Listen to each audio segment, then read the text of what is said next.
یعنی خود بھی عمل کرنے والا ہو اور اس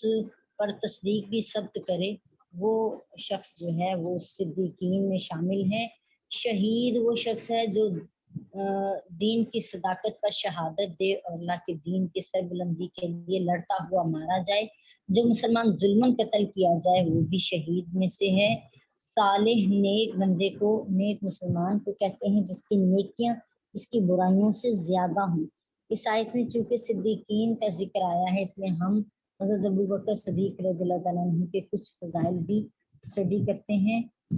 امام بخاری حضرت ابو درداء رضی اللہ تعالیٰ عنہ سے روایت کرتے ہیں کہ نبی کریم صلی اللہ علیہ وسلم نے فرمایا، اللہ تعالیٰ نے مجھے تمہاری طرف مبعوث کیا، تم لوگوں نے کہا آپ جھوٹے ہیں، اللہ معاف فرمائے، اور ابو بکر نے تصدیق کی اور اپنی جان اور اپنے مال سے میری غم خواری کی۔ حدیث صحیح بخاری شریف ہے۔ اس حدیث سے معلوم ہوا کہ حضرت ابو بکر نبی کریم صلی اللہ علیہ وسلم کی سب سے پہلے تصدیق کرنے والے تھے، جب اور لوگ آپ کی تکذیب کر رہے تھے، یعنی جھٹلا رہے تھے آپ کو۔ حضرت ابوبکر صدیق رضی اللہ تعالی عنہ نے امت میں سب سے پہلے تبلیغ اسلام کی، اور ان کی تبلیغ سے حضرت عثمان، حضرت طلحہ، حضرت زبیر، حضرت عبداللہ بن عوف، حضرت سعد بن نبی وقاص اور عثمان بن مظعون رضی اللہ تعالی عنہ جیسے اقاب صحابہ اکرام اسلام لے کر آئے، اسلام قبول کیا انہوں نے۔ نبی کریم صلی اللہ علیہ وسلم نے جب ہجرت کے لیے سفر کیا تو اپنی رفاقت کے لیے تو تمام صحابہ اکرام میں سے حضرت ابو بکر صدیق رضی اللہ تعالیٰ عنہ کو منتخب کیا۔ نبی کریم علیہ السلام نے حضرت ابو بکر صدیق رضی اللہ تعالیٰ عنہ کو حج میں مسلمانوں کا امیر بنا دیا۔ نبی کریم صلی اللہ علیہ وسلم نے 2 مرتبہ حضرت ابو بکر صدیق رضی اللہ تعالیٰ عنہ کی ابتدا میں نماز پڑھی۔ نبی کریم علیہ السلام نے علالت کے دنوں میں حضرت ابو بکر صدیق رضی اللہ تعالیٰ عنہ کو امام بنایا، اور حضرت ابو بکر صدیق رضی اللہ تعالیٰ عنہ نے 17 نمازیں پڑھائیں۔ واقع معراج کی جب کافروں نے تکذیب کی تو آپ حضرت ابو بکر صدیق رضی اللہ تعالیٰ عنہ کی نے آپ سرکار دو عالم علیہ السلام کی سب سے پہلے تصدیق کی، معراج شریف کے واقعے کی، اور یہیں سے آپ کا لقب صدیق ہوا۔ غزوہ تبوک میں گھر کا سارا سامان اور مال لے کر آپ نبی کریم صلی اللہ علیہ وسلم کی خدمت میں حاضر ہوگی۔ نبی کریم صلی اللہ علیہ وسلم نے متعدد احادیث میں آپ کو صدیق پکارا ہے۔ قرآن مجید میں نبوت کے بعد جس مرتبے کا ذکر ہے وہ صدیقیت ہے، اور بعض آیات میں نبی کریم علیہ السلام کے بعد حضرت ابو بکر صدیق رضی اللہ تعالیٰ عنہ کے ذکر کی طرف اشارہ ہے۔ حضرت ابو بکر صدیق رضی اللہ تعالیٰ عنہ کے صدیق ہونے پر تمام امت کا اجماع، یعنی سب کا جو ہے اتفاق ہے،